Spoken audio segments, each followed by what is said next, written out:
Komentimi përsosur I Kuranit. Gjuzi I 29. Sure El Muzammil. Ajetet nga 11 deri te ajeti 19.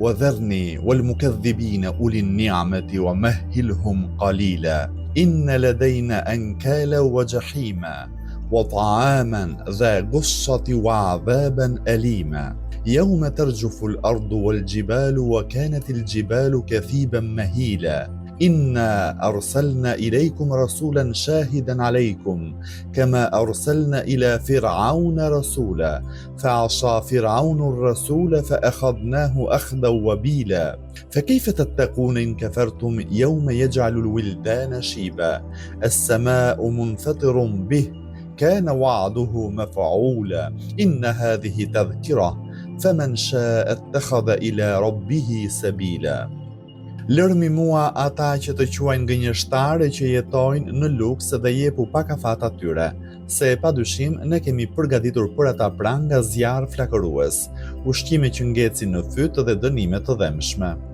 Në ditën kur toka dhe malet dridhen e bëhen si pirgje rëre të lëvizshme, ne me të vërtet ju kemi sjell një të dërguar dëshmitar mbi ju, ashtu siç ja quam një të dërguar faraonit, por faraoni nuk e dëgjoi të dërguarin, andaj I quam dënim të rënd.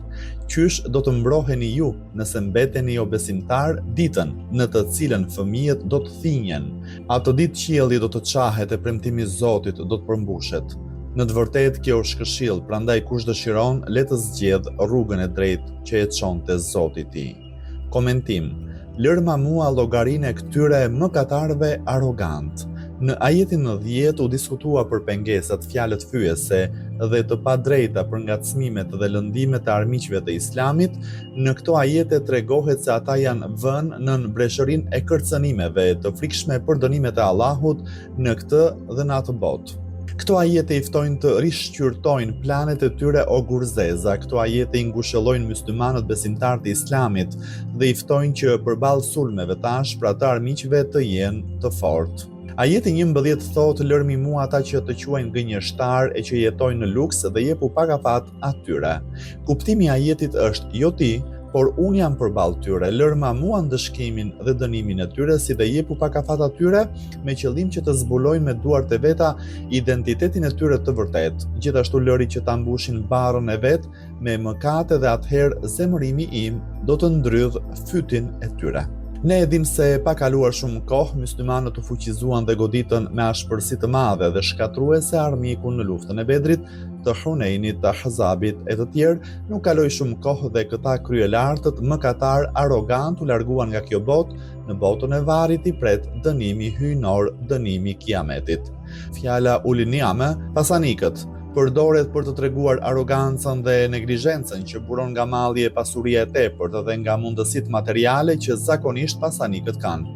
Ata do të dështojnë për shkak të pasurisë së tyre, prandaj në gjithë historinë e profetëve siç na dëshmon Kurani, ky grup njerëzish, pasanikët gjithnjë ishin në rrjeshtin e parë të kundërshtarëve. Ky ajet është I ngjashëm me ajetin 34 të surës Es-Sebe, ne nuk dërguam në asnjë vendbanim ndonjë nga profetët për të cilin pasanikët e atij vendi të mos I thoshin ne nuk I besojmë asaj me çka jeni dërguar, ndërkohë që persona të tillë duhet të pranojnë më përpara se të tjerët ftesën e thirrësve të së drejtës dhe të falënderojnë Zotin për të gjithë këto begati hyjnore. Në vazhdim të këtij kërcënimi, por në mënyrë më të qartë, ajeti deklaron padyshim ne kemi përgatitur për ata pranga zjarr flakërues. Fjala elenkal është shumë si fjalës naql dhe nënkupton zinxhirët e rënd. Në fakt, kjo fjalë rrjedh nga rrënja nekul dhe është përdorur me kuptimin e dobësimit dhe pafuqisë në kontekstin e mëposhtëm. Prangat që I vendosin në duar, këmbë apo fyt pengojnë lëvizjet e njerëzit, si dhe e bëjnë të pafuqishëm atë. Si rrjedhoi, kjo fjalë është përdorur në kuptimin e zinxhirit. Po, përballë lirisë së pakushtëzuar që kishin në këtë botë, përfitimi I tyre nuk është gjë tjetër përveç roborim dhe zjarr flakërues. Përsëri shtohet ushqime që ngecin në fyt dhe dënime të dhëmshme. Ky do të jetë një ushqim i ndryshëm nga ushqimi i tyre i shijshëm dhe i ëmbël i kësaj bote, i cili nuk të ngecte në fyt, madje ishte i shijshëm, por për këta egoist në botën tjetër do të ketë një jetesë të dhimbshme, një jetesë të ndryshme nga jetesa e rehatshme e kësaj bote. Edhe pse ushqimi i tyre i hidhur që të ngecë në fyt në vetvete është një dënim i dhimbshëm, përsëri ajeti e përmend dënimin e dhimbshëm. Kjo tregon se dimensionet e dënimit të dhimbshëm në jetën e përtejme, pra në ahiret, janë shumë të ashpra. Ato nuk janë të njohura për askënd përveç Allahut. Rreth kësaj situate në një hadith thuhet, një ditë një prej myslimanëve e këndoi ajetin në fjalë, profeti po e dëgjonte atë. Pa pritur personi që po këndonte Kur'an lëshoi një britm të madhe dhe rapa ndjenja. Në një hadith tjetër thuhet, vetë profeti Muhammed, paqja e bekimi i Allahut qoftë mbi të dhe mbi familjen e tij, e këndonte këtë ajet dhe pësonte një gjendje të tillë. Si të mos ngecë në fyt një ushqim i tillë, ndërkohë që në ajetin e 6 të surës El-Ghashi e lexojmë, ata nuk kanë ushqim tjetër përveç një barishtaje me fera helmuese. Edhe në ajetet 43-44 të surës Ad-Duhan lexojmë, është e vërtetë se pema e zekumit do të jetë ushqimi i mëkatarëve. Më pas përshkruan ditën e gjykimit, kur do të ndodhin këto dënime dhe deklaron, në ditën kur toka dhe malet dridhen e bëhen si pirgje rëre të lëvizshme. Fjala kethibun është përdorur me kuptimin e rërës së dendur, kurse fjala me hil rrjedh nga fjala heil dhe është përdorur me kuptimin e hedhjes së një gjëje të butë, siç është të hedhësh miell mbi një gjë tjetër. Këtu përdoret për të treguar rërën e butë, e cila asnjëherë nuk ka qëndrueshmëri. Si kjo rërë do të bëhen malet atë ditë. Për fatin e maleve në prag të kiametit, Kurani ka përdorur shprehje të ndryshme që të gjitha na tregojnë asgjësimin dhe shëndrimin e tyre në dhe të butë. Më pas krahason misionin e profetit Muhammed, paqja e bekimi i Allahut qoftë mbi të dhe mbi familjen e tij, me kundërshtimet e të fuqishmëve arab dhe me kryengritjen e Musa ibn Imranit kundër faraonëve dhe thotë, ne me të vërtetë ju kemi sjell një të dërguar dëshmitar mbi ju, ashtu siç ja quam një të dërguar faraonit. Ky ajet ka për qëllim udhëzimin tuaj dhe monitorimin e veprave tuaja, ashtu siç ishte synimi i Musa ibn Imranit të udhëzonte faraonin dhe të monitoronte e të mbikëqyrte veprimtarinë e tij dhe të përkrahasve të tij. Por faraoni u ngrit dhe e kundërshtoi atë të dërguar dhe ne e dënuam ashpër. Faraoni nuk e dëgjoi të dërguarin, andaj i quam dënim të rënd. As ushtria e madhe e tij, as shteti i fuqishëm, as pasuria e tij nuk e parandaluan dot një gjë të tillë. Si përfundim, të gjithë së bashku mbytën në valët e dhunshme të Nilit, me të cilin krenoheshin. Ju që jeni në një nivel shumë më të ulët se ata, si dhe nga pikpamja e numrit jeni më të paktë përballë faraonit edhe për krahësve të tij, çmendoni për veten tuaj. Si mund të krenoheni me këtë pasuri dhe për krahje të kufizuar? Fjala webil rrjedh nga fjala webl dhe tregon shiun e dendur dhe të vrrullshëm. Më pas kjo fjalë është përdorur për çdo gjë të ashpër dhe të rëndë, veçanërisht për dënimet e ashpra dhe të rënda, edhe në ajetin në fjalë është përdorur me kuptimin e dënimit të ashpër. Më pas ajeti është përqendruar mbi jobesimtarët e kohës së profetit Muhammed, paqja e bekimi i Allahut qoftë mbi të dhe mbi familjen e tij, dhe i paralajmëron ata në këtë mënyrë: qysh do të mbroheni ju nëse mbeteni jobesimtar ditën në të cilën fëmijët do të thinjen. Po, dënimi asaj dite është aq i madh, aq i rënd, aq i ashpër, aq i tmerrshëm dhe katastrofik, saqë edhe fëmijët do të thinjen. Nga ajeti i lartë përmendur nënkuptohet se dënimi i faraonit dhe i pasuesve të tij në këtë botë është i pakrahasueshëm me dënimin në ditën e Kiametit. Në ajetin në vijim bëhet një përshkrim i detajuar i ditës së Kiametit. Për këtë ditë trishtuese ajeti thotë, atë ditë qielli do të çahet e premtimi i Zotit do të përmbushet. Shumë ajete kuranore flasin rreth Kiametit dhe çastit kur do të ndodhë, flasin për ngjarjet asaj dite, për çastin e përfundimit të botës dhe fillimin e ringjalljes.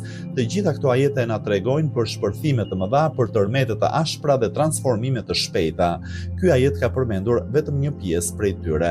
Qielli dhe objektet qiellore me gjithë madhështinë e tyre nuk mund t'i përballojnë ngjarjet madhështore të asaj dite, ç'mund të presim prej njeriu të dobët dhe të pafuqishëm. Në fund të këtij diskutimi sërish përmenden të gjitha paralajmërimet e mëparshme.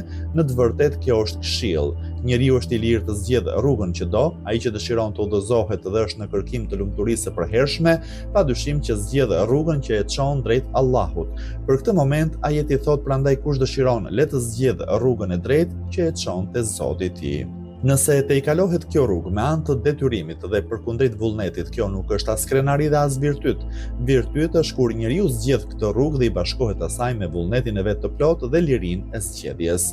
Thënë shkurt, Allahu na e ka bërë të qartë rrugën nga humnera.